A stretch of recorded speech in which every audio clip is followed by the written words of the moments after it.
Hi, this is Brad Esau from Taming the Polar Bears. I'm talking more in a little bit more in a personal capacity today, this late morning here in the Philippines. 5 years ago, I was facing the prospect of living out of an unheated van with no. Now you can do that if you have like an RV park or something like that. But I had no actual place to reliably park it and set up camp, as it were. I had my cat, Mrs. Bean. She's fine, by the way. She's living with my sister in little kitty paradise. My sister's big, beautiful backyard back in Canada. But there I was 5 years ago, faced with the prospect of toughing out a Canadian winter outdoors in a unheated, beat-up old 40-year-old camper van. So that was 5 years ago. Now I got through that. One of the best experiences of my life. I have to record something about that someday. But here I am 5 years later, now living in the Philippines. Behind you, you see a little bit of the tropical lushness, but very different conditions, to say the least. A lot has changed, to say the least. Not just my locale, but all kinds of other things. Now I'm just kind of doing this one. I want to get back in the habit of doing these. I'm currently without any kind of PC or laptop, yet I have all these thoughts and things I'd like to get down, as it were. And I've done a lot of writing over the years. Taming the Polar Bears, I added it up. It's like 160 or 70,000 words worth of stuff. I've got hundreds of thousands of other words that are in other blogs or unpublished.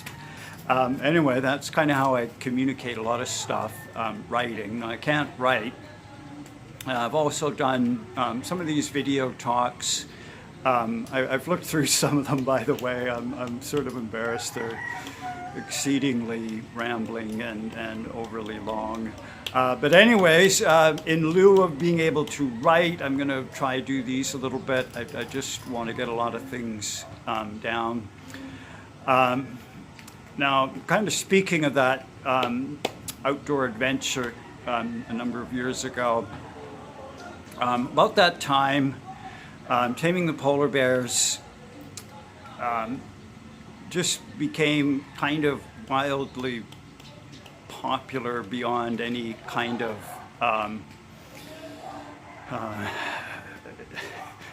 belief, a lot of that had to do with Mrs. Bean. It turns out like more people were following Mrs. Bean than me, but anyways. And then just a lot of people got caught up. This is another thing I have to talk about someday is how to take a challenging situation and create a positive narrative around it. That's what a lot of my, I created this whole Beanmobile living off the grid thing, and I did a number of videos about living off the grid.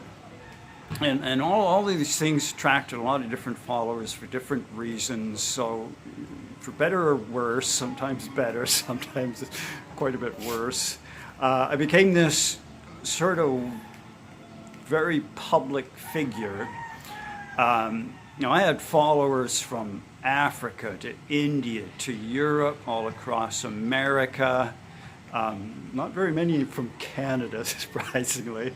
Russia, Australia, down through Asia. It was pretty mind-blowing sometimes. And, and I'd get all kinds of comments and requests and questions from all over the place.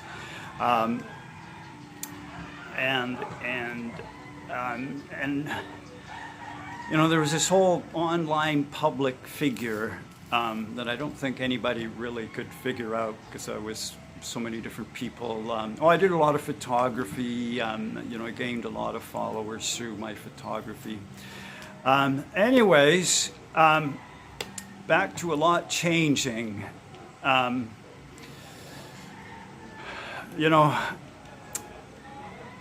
Because I wrote so many different ways about so many different things, and the internet has changed even in the last 5 years. Again, for better or worse, it seems a lot of the worldwide online experience, most commonly experienced, has been condensed down to Facebook. Now, a number of years ago, I had a presence in a number of different online avenues. Google Plus was very, very active back then. And originally, all my following came through Google Plus. That's where Taming the Polar Bears really kind of was born and took off. And that is gone now. That's part of what a great deal has changed. Very unfortunate. I met an enormous number of extremely influential people through Google Plus, some extremely intelligent people, some people who, without whom I or the polar bears never really would have existed, not in the form that people became familiar with.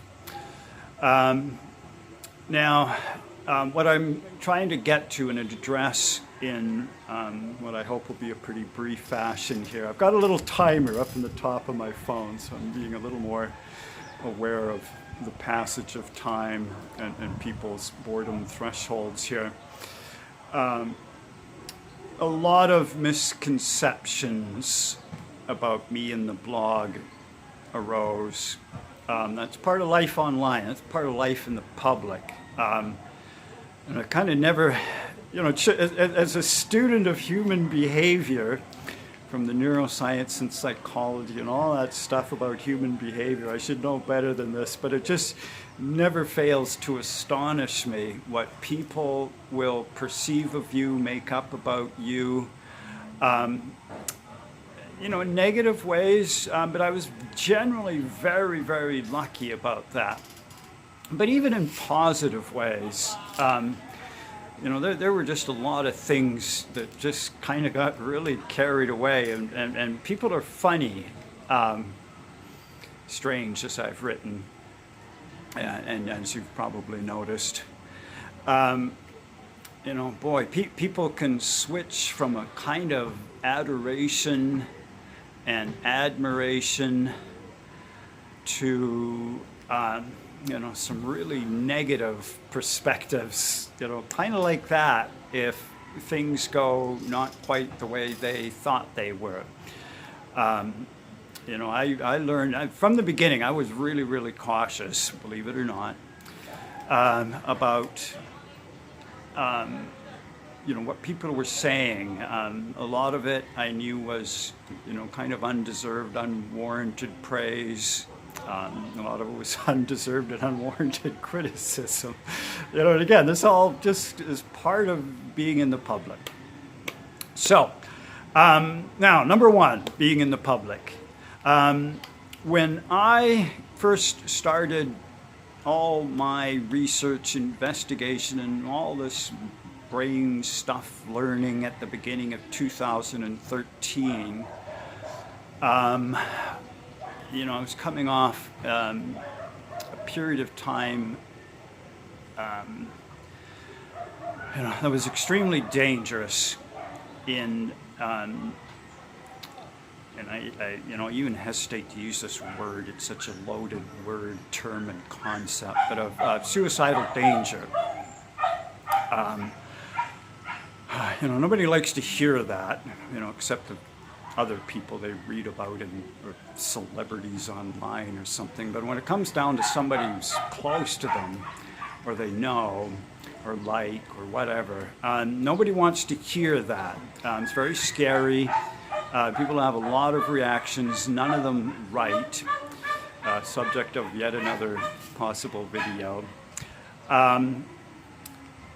And when I started 2013 and came out of all that at that time, I just had this rapid fire procession of thoughts and kind of analysis of the whole concept of this danger.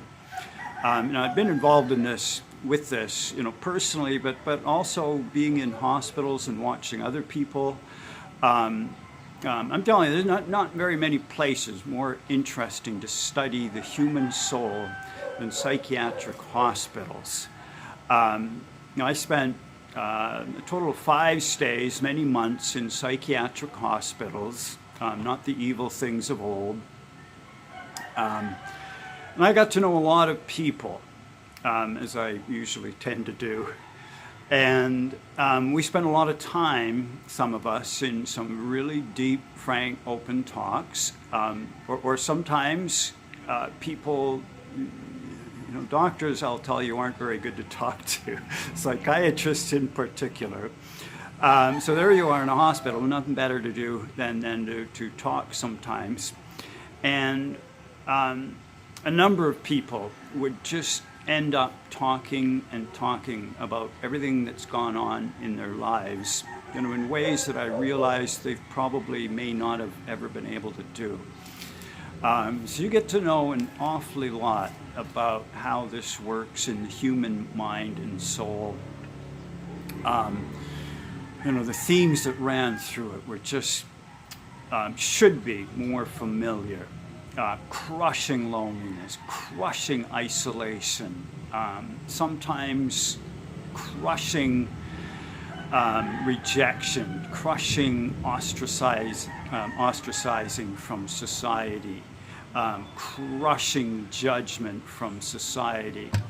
All of these things are exceedingly painful, and a lot of with one or two exceptions, virtually everyone I talked to, whether it was self-harm or an attempt, had all of these things present.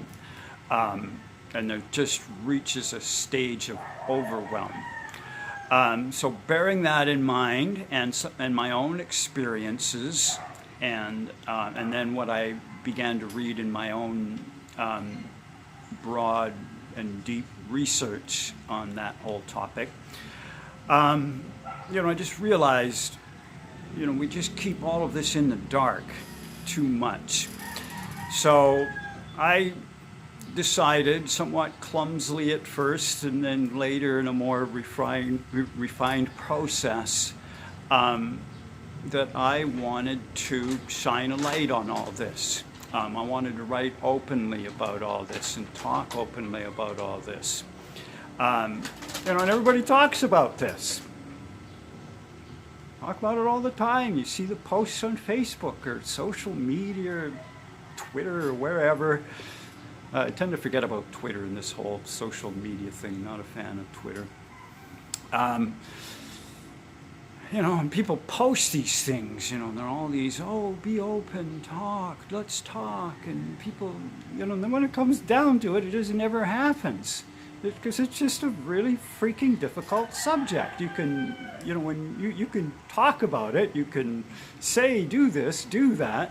Then suddenly there's somebody sitting across from you, not likely, or somebody tapping out words on a computer screen that you're reading. And it is an extremely difficult position to be in. Now, I'm not talking about people who just idly, in a moment of drama, mention something. Like I say, I've talked to these people in hospitals, like the real cases, and numerous case studies, and the writings of famous people like David Foster Wallace and many others like him. And it is extremely uncomfortable. In any case, it doesn't happen. So that was what I wanted to do. Now, I did that in a number of different avenues and venues, very clumsily, as I said at first. And, I just wanted to write openly about it. I also wanted to write, about everything I was finding, all the reasons behind these things, all the reasons behind mental health problems that aren't covered by quote unquote chemical imbalances. Topic for another day. And and this is, trust me, this is getting to where some of the misconceptions get to, and I'm running up against my time limit already. One of the misconceptions about me and the blog, people who are aware of my blog and respect, some of my writing, assume it's all about me. It's all about being bipolar. And this is, the efforts I've gone to avoid that make some of these comments and misperceptions kind of hurtful. And that's the way people are. They tend to say things about somebody or something without really learning about that person or something. So I just want to refute that. I mean, I write about myself for two reasons. One, as I've said, I wanted to try to write openly about all these things and my experiences of them. Three reasons, sorry. Two, it was my hope that by writing openly about all these things, it would provide just a case study for context. Here's this person, these are typical things. And this is again where I'm, this is not about me. What I discovered was, there were very unique aspects of some of my case, undoubtedly. But a lot of things I was going through, a lot of things that made all the suffering and hardship and all that stuff were very, very typical, which is why I was writing about them. So I just kind of hoped, naively I guess, that people would recognize my case, and I tried to make this clear in a number of ways. This is typical of what happens. The tragedy of what I'm writing about isn't about me, it's how typical it is. People becoming homeless, people living out of unheated vans, people not being able to find the help and understanding they really need. I was just kind of an example of that, a case study of that. It was never, God forbid, about looking for pity and sympathy. And trust me, nobody wants that. If that's what they're looking for, then they don't have serious problems. People who are really going through these things have really serious internal difficulties, and those internal difficulties lead to life circumstance difficulties. They don't have the luxury of looking for your pity or sympathy. That's not what they need, that's not what they want. And it was never, ever anything I was seeking or looking for or wanted. Quite the opposite. So that's two reasons to get this to get all this out of the dark, to be kind of a case study for people, hopefully, to understand all of this in a broader context. And I'm going to wrap that up right now, and I'll play this back to myself and see if it's worth posting. I probably will anyway. So over and out. Sorry, I'll just touch on the last thing, and it was never specifically about bipolar. If you read my blog, if you really read my blog, there's a few posts that touch on bipolar, but the vast majority of it, and I'm talking the vast majority of 170,000 words, is about people in general, mental suffering in general, how this thing works in people. So, you know, come on, give me a break. Um, so, okay, I just had to get that off my chest. Probably will do a little bit more. So over and out. If anybody really endured this past 20 minutes, thank you. And I will be posting more videos soon.